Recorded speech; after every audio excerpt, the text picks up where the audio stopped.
श्री शिवाय नमस्ते। और कितने सुंदर समय पर शिव महापुराण की कथा प्रारंभ हुई है। आज 15 तारीख है, कल 16 तारीख को आद्रा का नक्षत्र रहेगा। और ये वो नक्षत्र शिव महापुराण के अंतर्गत आता है जिस दिन ब्रह्मा और विष्णु के मध्य में एक अग्नि का खंभ प्रकट हुआ था। वो अग्नि के खंभ में एक ज्योति का दर्शन हुआ था। वही ज्योति 12 ज्योतिर्लिंग के रूप में विराजमान हुई थी। वो कल का दिन इस पूरे शिव महापुराण के अंतर्गत वर्णन होता है। अब इतने सुंदर दिवस में, इतने सुंदर अवसर में आप और हम भगवान शंकर की कथा को श्रवण करने के लिए बैठे हैं। कोई साधारण सा विषय नहीं है शिव महापुराण की कथा की। यहाँ से सुनी, यहाँ से निकाल दी, बची कुची थी कपड़ा में से झटकार दी, घर पहुंचे, घर वालों ने पूछा कथा में गई थी शिव पुराण की? हाँ। क्या लेकर आई है? तो कहा कोई पानी बांट रहा था तो पाउच ले आई, और कोई बिस्कुट बांट रहा था तो बिस्कुट ले आई, और कोई टॉफी बांट रहा था तो टॉफी ले आई। पर सच्चा शिव भक्त वो होता है जो कह दे कि मैं शिव महापुराण की कथा में गई थी और 7 दिन की शिव कथा सुनकर मैं शंकर को अपने साथ में बांध कर लेकर आई हूं, और वो मेरा शिव मेरे हृदय में विराजमान है, मेरा शंकर अपने भीतर बैठा हुआ। शिव को प्राप्त करने के लिए हमें कोई आडंबर, कोई दिखावा, कोई ढोंग, कोई ढकोसला शिव को प्रिय नहीं है। शंकर भगवान को किसी आडंबर की जरूरत नहीं है कि तुम बहुत बड़ा त्रिकुंड लगाओगे तो शंकर के भक्त कहलाओगे, बहुत सारी रुद्राक्ष की माला पहनोगे तो शिव के भक्त कहलाओगे, तुम बहुत बड़ी जटा बांध लोगे तो शंकर के भक्त कहलाओगे, तुम सावन महीने में शंकर को जल चढ़ाओगे तो शंकर के भक्त कहलाओगे, तुम शिवरात्रि के दिन दीप लगाओगे तो शंकर के भक्त कहलाओगे। शिव महापुराण की कथा कहती है शंकर को किसी आडंबर की जरूरत नहीं है, शंकर को किसी दिखावे की जरूरत नहीं है, क्योंकि दिखावा दुनिया वालों से करा जाता है। जो शमशान में बैठा हुआ है उसको क्या दिखाना चाहोगे? शिव तो आडंबर से परे, शिव दिखावे से परे। ताकि मैं दानव ने जो हेमा अप्सरा को देखा तो समझ गया कि इसको मैं अपनी अर्धांगिनी बनाऊंगा, इसको मैं अपनी पत्नी बनाऊंगा, और हेमा अप्सरा को मैं दानव ने अपनी अर्धांगिनी बना लिया, पत्नी बना। संतान का सुख नहीं था मैं की। समय आने पर मैं दानव ने अपनी पत्नी के साथ बैठकर तप साधना करी। ऐसी तप साधना में डूबा मैं दानव, ऐसी तप साधना में डूबा अपनी पत्नी के साथ, क्योंकि मैं भी शंकर की आराधना करता था और हेमा भी शिव की आराधना करती थी। शंकर जी के मंदिर में जाकर अगर आप एक लोटा जल चढ़ा रहे हो, शिव के मंदिर जा रहे हो, शिव महापुराण की कथा कहती है कि तुम्हारा घर स्वर्ग है कि नर्क है, इसका अंदाजा आप खुद लगा सकते हो। आपके घर में अगर अतिथि आ रहे हैं, आपके घर में से रोज एक रोटी गौ माता की निकल रही है, आपके घर में छोटे छोटे बच्चे की किलकारियां हैं, आपके घर में बुजुर्गों के मुख से आशीर्वाद निकल रहा है, और आपके घर से एक लोटा जल रोज शंकर के शिवालय तक जा रहा है, आपके घर में अगर भगवान शंकर की रोज पूजन की आवाज आती हो, घंटी का नाद होता हो, रोज दीप जलता हो, तो समझ लेना कि तुम्हारा घर किसी स्वर्ग से कम नहीं है, तुम्हारा घर स्वर्ग है।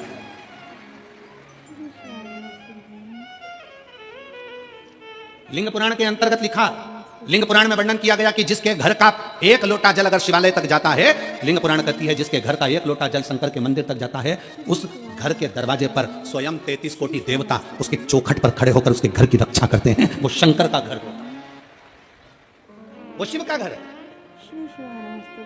आपके घर से अगर एक लोटा जल चढ़ाने के लिए आप शंकर के मंदिर में जा रहे हो, शिव के शिवालय तक जा रहे हो, शंकर की चौखट तक जा रहे हो, समझ लेना आपका घर नहीं, शंकर का घर है। 33 कोटि देवता उसके दरवाजे पर खड़े रहते हैं, 33 कोटि देवता उसके द्वार पर खड़े रहते हैं।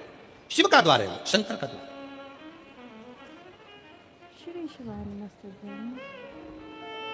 प्रतिदिन जाइए शिवालय तक, प्रतिदिन जाइए शंकर की चौखट तक, प्रतिदिन जाइए शंकर के मंदिर तक, प्रतिदिन।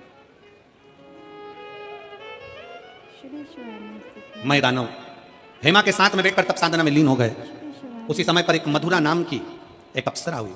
जो मधुरा नाम की अप्सरा शंकर भगवान के स्वरूप को देखकर मोहित हो गई। शिव का बड़ा सुंदर स्वरूप था उस मधुरा का, और बड़ी सुंदर थी मधुरा, इतनी सुंदर भगवान शंकर की ओर मोहित हो गई। शंकर भगवान की पूजन में लग गई। शिव जी को जल चढ़ाना, शंकर जी के ऊपर बेलपत्र चढ़ाना, शंकर जी की आराधना करना, शिव की स्तुति करना। अब कोई कहे गुरु जी शंकर भगवान की आराधना तो अप्सरा कर रही है, शंकर भगवान की आराधना तो देवता कर रहे हैं, शंकर भगवान की आराधना तो मनुष्य कर रहे हैं, शंकर भगवान की आराधना तो पशु कर रहे हैं। शंकर की कथा और शंकर की पुराण और शंकर की पूजन रावण भी करता है तो शंकर की पूजन भगवान श्री राम भी करते हैं। ये शिव की आराधना है। रावण भी शिव की आराधना करता है तो राम जी भी शिव की आराधना करते हैं। कंस भी अगर शंकर की आराधना करते हैं तो भगवान कृष्ण भी शिव की आराधना करते हैं। सबका शिव है, सबका शिव, किसी एक का शिव नहीं, सबका शंकर है, सबका शंकर, सबका शिव।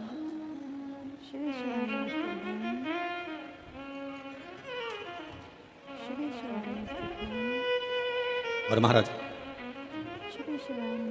फिर निवेदन है कि दुख में ना कोई तेरे साथ रहेगा तो महादेव रहेगा। कोई साथ नहीं देगा, रहेगा शंकर तुम्हारे साथ में, शिव तुम्हारे साथ में, हर पल हर घड़ी हर क्षण है। और फिर निवेदन है, तुम ये कभी मत सोचना कि कोई तुम्हारा साथ दे जाएंगे। हो सकता है तुम्हारी दुख की घड़ी में तुम सोचो कि सियोर वाला महाराज आ जाएगा। ना ना ना ना, ये प्रपंच में पढ़ना ही मत कि सियोर वाला महाराज तुम्हारी दुख की घड़ी में आ जाएगा। ना, सियोर वाले महाराज की भी दुख की घड़ी में महादेव आता है, तो तुम्हारी दुख की घड़ी में भी वही महादेव आएगा, कोई दूसरा नहीं। इस लक्षण में, इस सोच में, इस विचार में मत रहना कि कोई तुम्हारा दुख काटने के लिए जाएगा। अपना दुख अपने को स्वयं काटना, अपनी तकलीफ अपने को स्वयं काटना। जितना तप से भगवान शंकर प्रसन्न नहीं होते, जितना बड़े बड़े यज्ञ और अनुष्ठान से भगवान शंकर प्रसन्न नहीं होते, उतना भगवान शंकर एक लोटा जल से प्रसन्न हो जाते हैं। एक लोटे जल से मेरा देवाधिदेव महादेव प्रसन्न हो जाता, मेरा शंकर प्रसन्न हो जाता। और मधुरा को ये मालूम पड़ गया, मधुरा ने जान लिया कि भगवान शंकर की पूजन शिव पर चढ़ाया गया, एक बेलपत्र शंकर पर चढ़ाया गया, एक लोटा जल, शंकर की करी गई भक्ति खाली नहीं जाएगी, शंकर की स्तुति खाली नहीं जाएगी।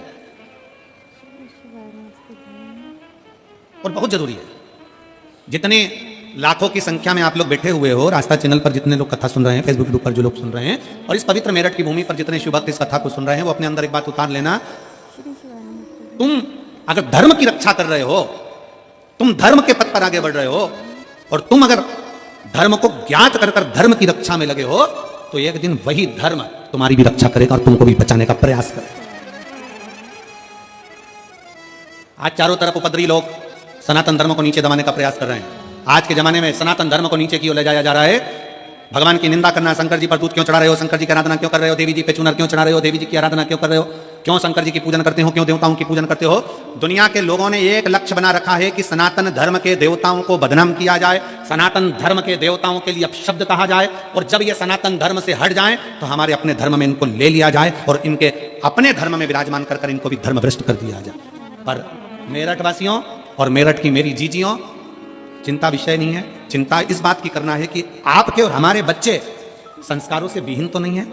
अपने घर के बच्चों को जैसे ड्रेस पहनाती हो, अपने घर के बच्चों को जैसे बैग टांग कर देती हो, अपने घर के बच्चों को जैसे टिफिन बना कर देती हो, अपने घर के बच्चों को एक लोटा जल भर कर दो, उसको भी शंकर के मंदिर पहुंचाना प्रारंभ करो। जिस घर का बच्चा शंकर के मंदिर की देहली चढ़ता है, जिस घर का बच्चा शंकर के मंदिर की चौखट चढ़ता है, उस घर का बूढ़ा व्यक्ति कभी वृद्धाश्रम पर नहीं चढ़ता है। याद रखना इस बात। अपने बच्चों को यह संस्कार दीजिए कि हमारे घर के बच्चे आगे बढ़े और मंदिर। मय दानव है, असुर है, राक्षस है, पर उसने शंकर की भक्ति का नशा जो धारण करा, वो नशा ऐसा रहा कि देवलोक की अप्सरा हेमा अप्सरा के साथ उसका विवाह हो गया। मय दानव को शंकर की भक्ति का नशा ऐसा चढ़ा कि इसी मेरठ की भूमि पर मय दानव की इसी नगरी में रहकर उसने अपनी पत्नी के साथ में भगवान शंकर की आराधना करी कि मुझे संतान सुख प्राप्त हो। और एक मधुरा नाम की एक अप्सरा शिव को देखकर मोहित हो गई। उस अप्सरा ने कोई तप साधना नहीं करी, शंकर की पूजन, एक लोटा जल, एक बेलपत्र शंकर को एक अक्षत चढ़ाती, प्रार्थना करती। एक दिन माता पार्वती को लगा कि यह अप्सरा शंकर को पाना चाहती है, शंकर से कुछ पाना नहीं चाहती, शिव को पाना चाहती। पार्वती को बुरा लग गया।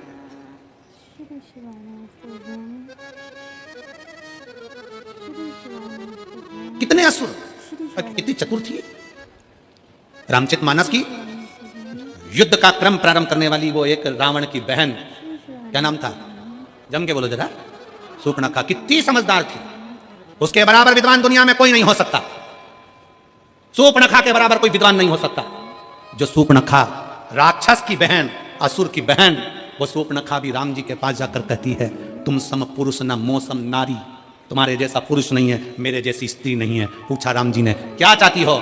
शूर्पणखा कहती है, तुम्हें अपना बनाना चाहती हूँ। शायद दुनिया की पहली राक्षसी थी जो भगवान से कहती है, मैं तुम्हें अपना बनाना चाहती हूँ। हमारे यहाँ तो अच्छे अच्छे लोग भी कहते हैं, ये प्रॉपर्टी में अपनी बनाना चाहता हूँ, पर राम अपना नहीं बनाना चाहते, पर राक्षसी राम को अपना बनाना चाहते हैं। बड़े बड़े महात्मा, संत, साधु, सन्यासी, तपस्वी, साधक, उपासक, बड़े बड़े प्रवचन देने वाले भी प्रॉपर्टी अपना बनाना चाहते हैं, गाड़ी अपना बनाना चाहते हैं, बंगला अपना बनाना चाहते हैं, अपना अपना ट्रस्ट बनाना चाहते हैं, पर भगवान को कोई अपना बनाना नहीं चाहता। पर वो राक्षस की बहन शूर्पणखा भी राक्षस की बहन होकर भगवान के सामने जाकर सीधा ऑफर देती है, तुम मेरे और मैं तुम्हारी, और कुछ नहीं चाहिए। सीधा ऑफर है, तुम मेरे बन जाओ और मैं तुम्हारी बन जाऊं, इससे बढ़कर दुनिया में कुछ नहीं। लोग कहते हैं रावण की बहन ने युद्ध करा दिया, कहते हैं ये युद्ध मेरे राम का है। राम दिल में बैठ जाए तो फिर काम, लोभ, आसक्ति, वासना और तृष्णा से युद्ध तो होना ही चाहिए। अगर राम दिल में बैठ जाए तो काम, आसक्ति, वासना और तृष्णा से युद्ध तो होना ही चाहिए। वो युद्ध जायज है, होना चाहिए, क्यों नहीं होगा? मैं तुम्हें अपना बनाना चाहती हूं राम, और तुम मेरे अपने बन जाओ। बस हम भी यही चाहते हैं, आप शंकर को अपना बनाओ, हम संसारवासियों से नहीं। कौन आएगा? अंत समय प्रभु। वाह, मेरठ वालों को आता है? गाओ जरा। अंत समय वचन निभा, आए ना आए प्रभु कुटुंब, अंत समय प्रभु आना पड़ेगा, वचन दिया तो निभाना पड़ेगा, अंत समय प्रभु आना पड़ेगा, वचन दिया तो निभाना पड़ेगा। अंत समय में कोई नहीं आएगा। तुम्हारा घर, तुम्हारी गाड़ी, तुम्हारा बंगला, तुम्हारी जायदाद, तुम्हारी प्रॉपर्टी, तुम्हारा धन, सब तुम्हारे घर पर रहेगा। अकेले हॉस्पिटल में हो सकता है कि कहीं पड़े हो, कौन साथ देगा? अंत समय में साथ वही देगा जो तुमने भजन किया, स्मरण किया, पुण्य करा, भूखे को भोजन कराया, प्यासे को पानी पिलाया। इस शिव महापुराण के पंडाल में आए हुए ये हजारों लाखों शिव भक्तों का जो तुमने मुंह झूठा कराया, अपने घर से पूड़ी बना लाए, रोटी बना लाए, सब्जी बना लाए, बेसन बना लाए, 4 रोटी बनाकर, दिल्ली का लड्डू बना कर लिया। संक्रांति तो बाद में आएगी, लड्डू बनाकर पहले तुमने इस शंकर के भक्तों के मुख झूठे करा दिए। वो तुम्हारा मुख झूठा कराना खाली नहीं जाएगा। एक डायरी में लिख कर रखना, मैंने 5 रुपए की चाय किसी को पिलाई, किसी को लड्डू खिलाया, वो 3 महीने में वो 5 का 1000 गुना हुआ कि नहीं हुआ, वो हमको बताना जरूर, हमें बताना जरूर कि वो आपका किया गया भजन, आपका किया गया स्मरण फिर निवेदन है। पैसा साथ नहीं जाएगा, करोड़ों का धन है, सब यहीं छूट जाएगा, पर पैसे का पुण्य बनाइए। पैसे को बैंक में यहां जमा करो और दिल्ली में एटीएम से निकाल लीजिए और वो कार्ड से जमा निकाल लीजिए। बस यही है, पैसे का पुण्य बना, पैसे का पुण्य। थोड़ा भूखे का भोजन, प्यासे का पानी और जय बाबा बर्फानी है क्या? क्यों कहते हैं कि भूखे को भोजन और प्यासे को पानी और जय बाबा बर्फानी क्यों कहा जाता है? किस लिए कहते हैं? उसका कारण केवल है कि किसी देवता के साथ भूखे का भोजन और प्यासे का पानी नहीं लिखा है, केवल बाबा भोलेनाथ के साथ इसको जोड़ा गया है। क्यों? क्योंकि ब्रह्मा ब्रह्म लोक में रहते हैं, भगवान विष्णु वैकुंठ लोक में रहते हैं, पर शंकर पृथ्वी लोक पर रहता है। मृत्यु लोक में जो किसी अन्न का भाग विदान करता है, किसी प्यासे को पानी भी पिलाता है, किसी शिव भक्त का मुख झूठा कराता है, उसका पुण्य खाली नहीं जाता, उसका पुण्य खाली नहीं जाएगा। शिव की भक्ति करो। मधुरा नाम की अप्सरा ने शंकर को, पार्वती जी को क्रोध आ गया, पार्वती को लगा कि ये क्या कर रही है। पार्वती गुस्से में आकर माता पार्वती ने मधुरा को श्राप दे दिया, तुझे श्राप देती हूं, तू मेंढक बनेगी, मेंढक बनकर तू कुएं में रहेगी। रोने लगी है अप्सरा मधुरा, मेरी गलती क्या है, मेरी क्या गलती? तू शिव को गलत दृष्टि से देख, शंकर को तूने गलत दृष्टि से देखा, शंकर को गलत दृष्टि से। हाँ, शिव महापुराण की कथा कहती है, विधाता ने तुम्हारे भाग्य में, भाग्य माता ने तुम्हारे भाग्य में, ब्रह्मा जी ने तुम्हारे भाग्य में, तुम्हारी लेखनी में अगर दुख लिख दिया है, कहीं मत जाओ, किसी के पास जाकर मत दुख को रो। विधाता के भाग्य को कोई नहीं पलट सकता, पर विधाता के भाग्य को महादेव पलट सकते हैं, वो शिव है, शंकर। 14 वर्ष तक मेरे भगवान राम वन में रहे। पूरे राम जी के वन गमन के समय पर अभी की शासन ने, भारत सरकार ने, वर्तमान के सरकार ने, मैं वर्तमान की इस भारत सरकार को बहुत बहुत धन्यवाद देते हैं कि अयोध्या से लंका तक के बीच में राम पथ गमन बनाया गया है। आशीष जी, आप कभी जाएंगे तो अयोध्या से राम पथ गमन बना हुआ है। गुप्ता जी, वहां पूरे राम पथ गमन बनाया गया, भारत सरकार ने उसको बनाया। और राम पदगमन को अगर आप दर्शन करेंगे तो राम पदगमन में जितने राम के मंदिर नहीं है, राम पदगमन में जितने किसी देवता के मंदिर नहीं है, अयोध्या से लेकर लंका तक के बीच में सबसे ज्यादा मंदिर शंकर जी के हैं। क्यों? क्या कारण है? उसका एक कारण था, जब दशरथ जी से विदा मांगकर भगवान राम चले, तो विदा मांगते हुए जब चलते हैं तो माता कौशल्या जी राम जी से कहती हैं, राम तुम्हारे पिता तुम्हारे साथ में तो नहीं जा रहे, तुम्हारी माता तुम्हारे साथ वन में तो नहीं जा रही, पर तुम्हारे साथ तुम्हारे एक पिता देव अधिदेव महादेव तुम्हारे साथ वन में जा रहे हैं। प्रतिदिन शंकर के शिवलिंग का निर्माण करना, पूजन करना, भगवान राम का प्रतिदिन का नियम था। एक पार्थिव शिवलिंग का पूजन करते थे, निर्माण करते थे, पूजन करते थे। जब तक मेरे राम पार्थिव शिवलिंग का पूजन नहीं कर लेते, तब तक जल नहीं पीते थे। यही निर्णय अर्जुन का था, यही निर्णय युधिष्ठिर का था। जब तक पानी नहीं पीते थे, जल चढ़ाया, राम जी ने पूजन करी, फिर जल पिया। पार्थिव लिंग का निर्माण मेरे राम जी करे, तो पूरे अयोध्या से लेकर लंका तक राम पथगमन में जितने मंदिर हैं शंकर भगवान के, और सब मेरे राम जी ने जितने पार्थिव शिवलिंग का निर्माण प्रतिदिन करते थे, वहां पर राम पथगमन पर राम जी के मंदिर का सुंदर सुंदर निर्माण हुआ है। पूरे राम पथगमन में आप दर्शन करिए, भारत सरकार ने जो बना रहे हैं राम पथगमन, उसके अंतर्गत दर्शन करिए। और इसके लिए मैं उत्तर प्रदेश सरकार को, माननीय योगी जी को भी धन्यवाद देता हूं कि उन्होंने उत्तर प्रदेश सरकार के इस राम पथगमन में भी श्रेष्ठ शिव मंदिरों का निर्माण करवाया। श्रेष्ठता है।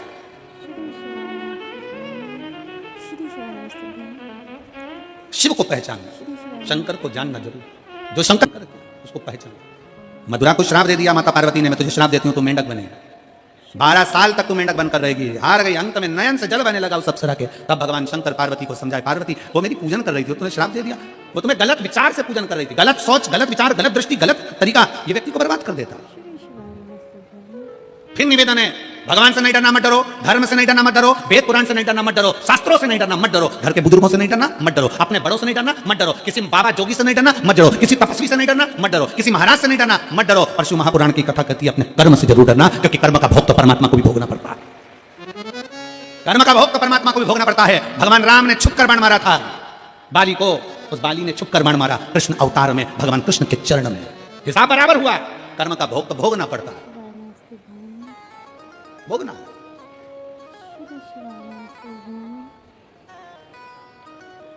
इसलिए निवेदन, मत बुरे कर्म कर बंदे वरना पछताएगा, भगवान की आंखों से तू बच नहीं पाएगा, तू बच नहीं पाएगा। अरे ओ अज्ञानी मत करना दानी, तेरे कर्म का फल भी तू ही पाएगा, जैसा किया तूने तेरे आगे आएगा। मत बुरे कर्म कर बंदे वरना पछताएगा, भगवान की आंखों से तू बच नहीं पाएगा, तू बच नहीं पाएगा। अपने कर्म गति को अपने को भोगना है। मधुरा 12 वर्ष तक मेंढक बनकर जन्मी, पर शंकर ने कह दिया तू चिंता मत कर, 12 वर्ष के बाद तेरा शरीर छूटेगा, जैसी सुंदर आज है वैसी सुंदर रहेगी, पृथ्वी पर अवतरित होगी और तेरे माता पिता तुझे पाल पोस कर बड़ा करेंगे। पर मधुरा ने कह दिया कि मैंने तो आपकी भक्ति करी थी आपको पाने के लिए। शिव कहते हैं मैं तो नहीं मिलूंगा, पर मेरा भक्त तुझे मिलेगा जो तुझे अर्धांगिनी बना लेगा। समय बीता, मैं दानव अपनी पत्नी हेमा के साथ में इसी मैं राष्ट्र में इसी मैरठ में बैठकर तप साधना में लगे थे, और समय बीता, तप साधना पूर्ण कर जा रहे थे। कुएं में से एक बच्ची की रोने की आवाज आई। जैसी आवाज आई उस लड़की को कुएं से निकाल लिया। मैं दानव ने हेमा की गोद में डाल दिया। हेमा और मैं दानव ने उस लड़की का नाम मंदोदरी रख दिया। उस लड़की का नाम मंदोदरी रख दिया। और वो मंदोदरी धीरे धीरे जब अवस्था लेने लगी, थोड़ी बड़ी हुई, पार्थिव लिंग का निर्माण करती, पूजन करती, पार्थिव लिंग का निर्माण कर पूजन में लीन हो गई। इतनी लीन हुई कि एक दिन मंदोदरी शंकर भगवान के एक शिवलिंग का निर्माण करती है और उस शिवलिंग पर एक बेलपत्र समर्पित कर घंटों तक बैठी रहती है। हाथ का स्पर्श कर शिवलिंग पर बेलपत्र रखकर बैठी रही। जब जाती शंकर के मंदिर में लीन हो जाती। आपसे भी कहा, जैसे ये शिवलिंग है, मान लो ये शंकर का शिवलिंग है, और शिवलिंग की ये जो जलाधारी होती है ना, इस जलाधारी पर कभी मन करे, तुम्हारे मन का कोई भाव है और बहुत तकलीफ चल रही है, एक बेलपत्री को ले जाओ, बेलपत्री की डंडी उत्तर की ओर और बेलपत्री को यहाँ रखकर अपना हाथ का स्पर्श कर थोड़ी देर बैठकर बाबा से अपने मन की बात करो। कहीं एकांत में शिवलिंग मिल जाए तो वहां बैठकर बाबा से अपने दिल की बात करो। मंदोदरी उस शिवलिंग के पास जाकर बैठती, हाथ का स्पर्श करती, घंटों तक बैठी रहती, भगवान का पंचाक्षर मंत्र का जाप करती, नमः शिवाय नमः शिवाय नमः शिवाय नमः शिवाय जपती रहती। और बेलपत्री पर जब हाथ रखकर बैठती, भगवान शंकर से अपने मन की बात कहती रहती। एक दिन भगवान शंकर प्रसन्न हो गए। मंदोदरी मांग, क्या चाहिए तुझे? मंदोदरी कहती है, मेरे एक बेलपत्र से आप प्रसन्न हो गए, एक बेलपत्र से? बाबा बस आपको चाहती थी, पर आपने मुझे कहा था कि मेरा ही भक्त तुझे प्राप्त करेगा। भगवान शंकर ने कहा, मंदोदरी चिंता मत कर, लंका में रहने वाला रावण जो मेरी आराधना में हमेशा डूबा रहता है, तो उसकी अर्धांगिनी बनेगी। और मंदोदरी तूने मेरी पूजन दिल से करी है, इस स्थान पर मैं बिल्केश्वर महादेव के नाम से यहां विराजमान रहूंगा। बिल्केश्वर महादेव के नाम से मैं विराजमान रहूंगा। हम तो मेरठ पहली बार आए हैं, पर हमको तो इतना स्मरण नहीं है, पर लिंग पुराण में, स्कंद पुराण में और शिव महापुराण में बेलकेश्वर महादेव का वर्णन आता है। यहाँ मंदिर है बेलकेश्वर महादेव का, बेलकेश्वर महादेव का वर्णन आता है कि मंदोदरी बैठकर भगवान शंकर की आराधना में लीन रही, स्पर्श कर बैठी रही। शिव वहां पर विराजित हुए। मंदोदरी ने कहा, बाबा आपसे एक बार और मांगना चाहती हूं कि बाबा आप कैलाश पर जाएं, मना नहीं, पर इस भूमि पर आप हमेशा हमेशा के लिए विराजमान रहें। बेलकेश्वर महादेव के रूप में मेरा शंकर विराजित हो। मेरठ वासियों, मेरठ की मेरी जीजियों, मेरे जीजाओं, मेरी बेटियों, मेरी माताएं, मेरे भाई, मेरे बेटाओं, आप कितने किस्मत वाले हो कि आप बेलकेश्वर महादेव की धरा पर रहते हो, जिस भूमि पर स्वयं शंकर प्रकट हुए हैं। स्वयं शिव आए, स्वयं शंकर, ओघरदानी, त्रिकालदर्शी, कैलाशी, अविनाशी शिव तत्व यहां प्राप्त हुआ। ऐसी पवित्र धरा है मेरठ। और मंदोदरी भगवान शंकर का कहने पर लंकाधिपति रावण को भी आ गई, पर मंदोदरी ने शंकर की आराधना नहीं छोड़ी। लंका में जाने पर भी मंदोदरी भगवान शिव की आराधना करती थी, शिवलिंग का निर्माण करती, उसकी आराधना करती, पूजन करती, अर्चना करती, पति को ज्ञान उपदेश देती, समझाती, गलत कार्य ना करिए, सीता लाए वापिस छोड़कर आइए। पर रावण मानने को तैयार नहीं होता, रावण मानने को तैयार नहीं। जिस आशा से, विश्वास से हम शंकर की आराधना करते हैं, शिव हमें क्यों ना मिले, शंकर हमें कैसे प्राप्त ना हो। कितना सुंदर चरित्र आता है देवराज नाम के ब्राह्मण के, उसकी बस से संगति गलत हो गई थी, और संगति गलत होने के कारण देवराज ब्राह्मण गलत संगत में पड़कर अपनी जिंदगी को बिगाड़कर चोरी का धन लेकर शिव के मंदिर में आ जाता है, चोरी का धन लेकर बैठ जाता है। वहां कथा चल रही थी, कानों में 2 क्षण की शिव पुराण जाती है और जीवन की कृतार्थता हो जाती है।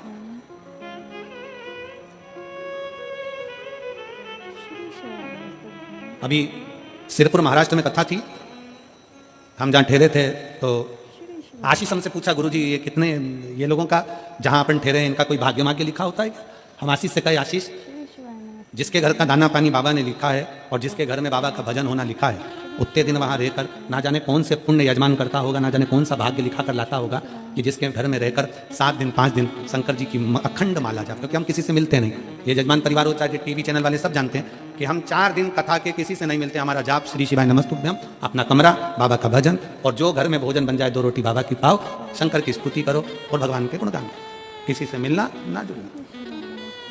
शिव भक्ति कोई भाग्य लिखा कर लाया होगा तो वहां रुकना हो जाता है, और कोई भाग्य होगा आपका और हमारा सबका, कोई किस्मत होगा, कोई भाग्य होगा तो मेरठ की धरा पर शिव महापुराण की कथा सुनने का सौभाग्य मिलेगा। ये शिव तत्व है, ये शंकर की कृपा है। कोई पूर्व हमारे माता पिता की पुण्याई होती है, तब जाकर ये शिव कथा हमको रात को श्रवण करने का सौभाग्य मिलेगा। देवराज के प्राण जाए, पर देवराज जिसकी मां बुजुर्ग अवस्था में भी शंकर का दरवाजा नहीं छोड़ी, तो वो देवराज के प्राण तो छूटे, और शंकर भगवान के नंदी पर बैठकर कैलाश धाम तक चला। कैलाश धाम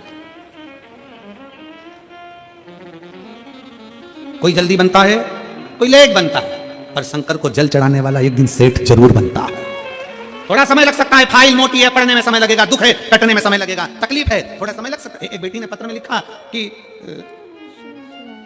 अब बुलाने का समय तो थोड़ा सा नहीं रहेगा, पर मैं सुप्रिया वर्मा, पत्नी श्री पुनीत वर्मा, हरिद्वार से आई हूँ, कहीं बैठी हो तो हाथ हिला सकती है। सुप्रिया वर्मा, पत्नी श्री पुनीत वर्मा, हरिद्वार से आई हूँ, मैं बाबा भोलेनाथ की कृपा का क्या गुणगान करूं गुरुदेव। कहीं बैठी हो तो हाथ हिला सकती है।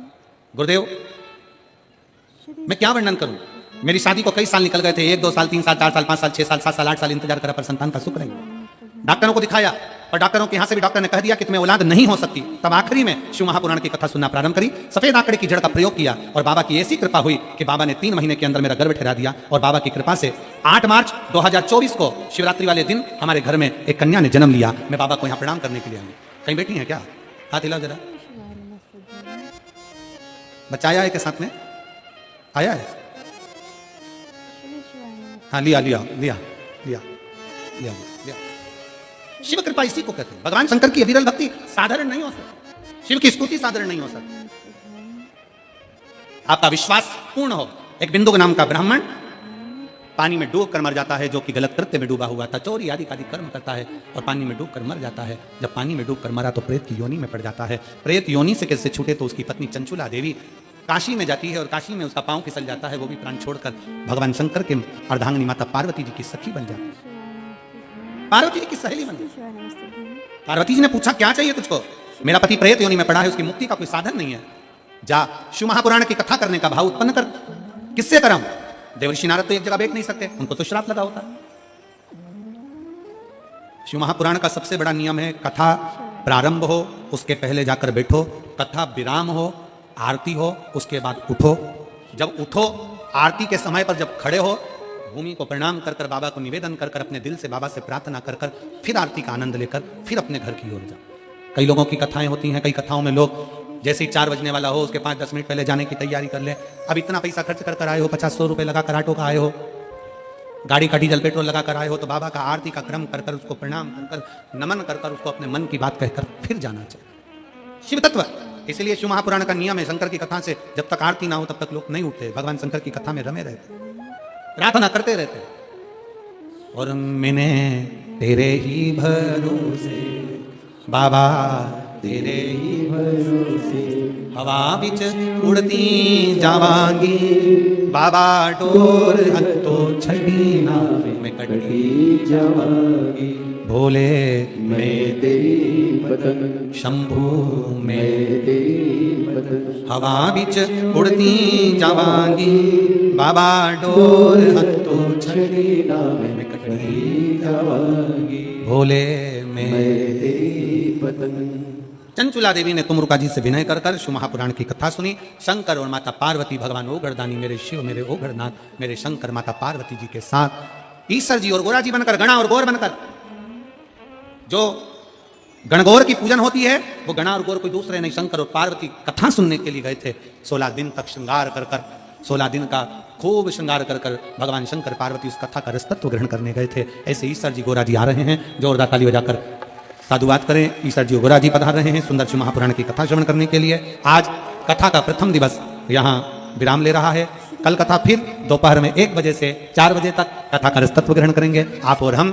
7 दिवस की ये कथा भगवान शंकर की पवित्र भूमि मेरठ की उत्तर प्रदेश मेरठ की ये पवित्र धरा पर बैठकर कथा का लाभ लेंगे। ये कथा 15 तारीख से 21 तारीख तक चलेगी। 21 तारीख के बाद 24 तारीख से 30 तारीख तक 2024 की विराम की ओर की कथा छत्तीसगढ़ की पवित्र भूमि रायपुर में 24 से 30 दिसंबर तक होगी। बड़े भाव से उस कथा का लाभ अपन 24 से 30 दिसंबर तक रायपुर छत्तीसगढ़ से लेंगे। रायपुर वालों को छत्तीसगढ़ वासियों को बहुत बहुत बधाई है कि 2024 का विराम भी आपके छत्तीसगढ़ में हो रहा है और 2025 का प्रारंभ भी छत्तीसगढ़ हाले को साचुरिया से ही हो रहा है। तो 24 दिसंबर से 30 दिसंबर तक तो रायपुर कथा रहेगी और 4 जनवरी से 10 जनवरी तक शिव महापुराण की कथा हाले को साचुरिया में बड़े प्रेम से होगी। आप और हम सब आनंद लेंगे कथा का। हर हर श्री शिवाय नमस्तुभ्यम साथियों, सादा जय श्री कृष्णा।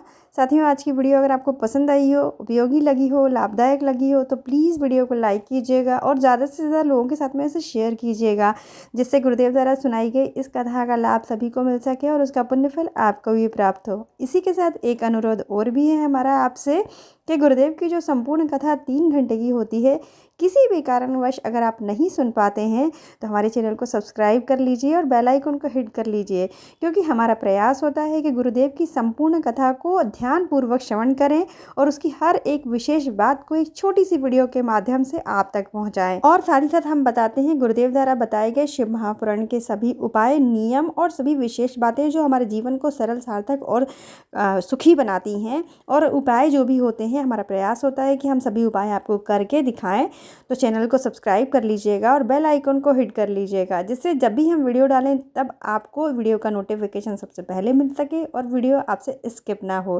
तो चलिए फिर मिलते हैं गुरुदेव की अगली कथा के साथ या अगले उपाय के साथ। तब तक के लिए अपना और अपनों का ख्याल रखिए। सादा जय श्री कृष्णा। श्री शिवाय नमस्तुभ्यम। सभी शिव भक्तों को प्रणाम। गुरुदेव के चरणों में शत शत नमन। हर हर महादेव।